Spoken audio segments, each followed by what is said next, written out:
symptom diary. The explanation page is the page that opens up the first time a patient opens the app. Here they give their consent for collecting the information for research and other purposes. The PIN login screen allows us to identify which patient is using the app. They can also sign up here. The home screen is where they enter the real information. They can choose from any three of the categories displayed on the screen. They also have an emergency contact button. The personal details screen records a few details. The symptoms page is where they enter their symptoms. They are all highlighted yellow as a default for OK. The symptoms reflect what severity has been selected for them in their color. The severity can be from 0 to 4 or 0 to 10 depending on the symptom.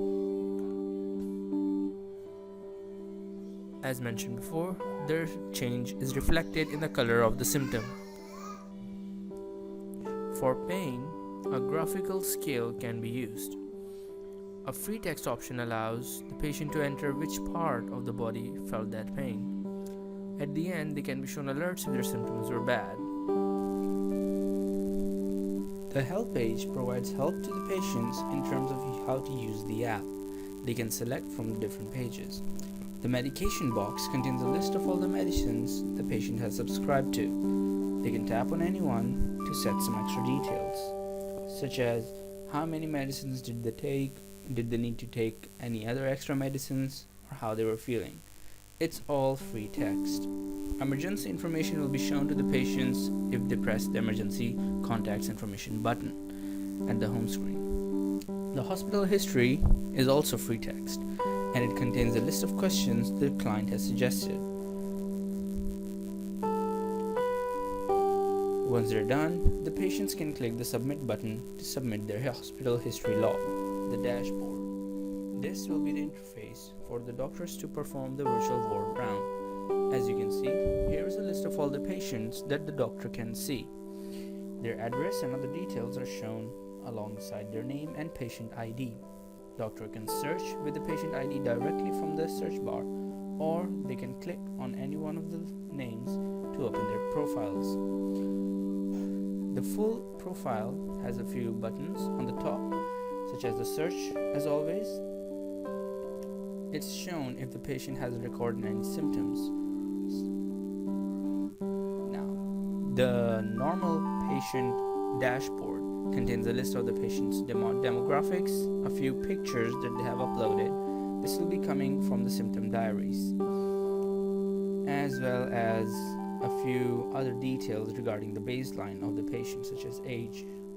This is the main graph which can tell us at what point in time did the symptoms fell below a certain level. This graph is the main visualizing aspect of the dashboard. Here the doctors can see an overview of the patient's symptoms over a date range, or they can focus on specific dates. They can toggle on or off the symptoms in order to get a much less cluttered picture, and they can focus on the symptoms they want to see. The severity goes from a scale from 0 to 10 for the maximum severity of any symptom. Below a certain threshold, all the graph colors become red. This is to indicate something's not right. The patient's hospital logs are also shown on the dashboard, as is a risk rating generated for the patient from the most recent symptoms. The doctors can choose to click any of the buttons in the top right corner of the screen to see either his patient pathway or the nutrition diary. They can also generate a print preview of the report so that they can share it with other GPs or other medical staff.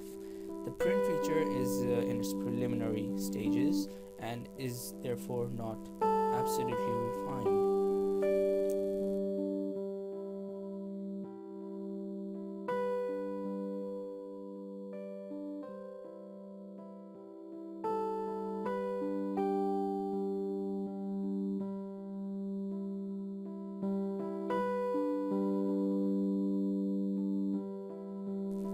The risk engine demonstrated here is the decision tree style that was generated for DSL risk management specifically.